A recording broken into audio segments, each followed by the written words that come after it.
ережесі. Жолда бір-бірлерімізге келуге болмайды. Жолда ойнауға болмайды.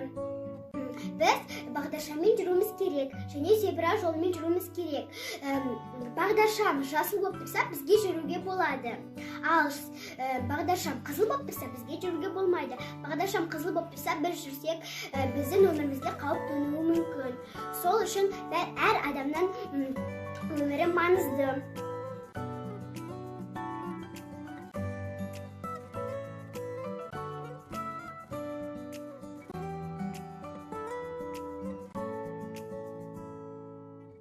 Кіші қала бар, ой жүгіртіп қарап ал, көше заңы тып-қатал, сақ болыңдар балалар.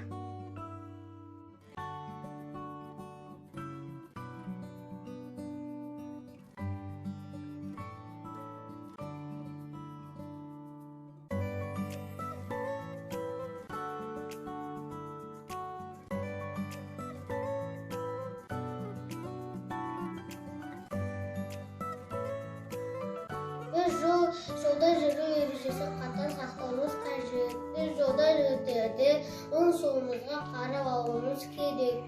Қызыл түс жанса тоқтаймыз, сары түс жанса жүруге дайындаламыз, жасыл түс жанса жүреміз. Біз жол ережесін қатаң сақтауымыз керек.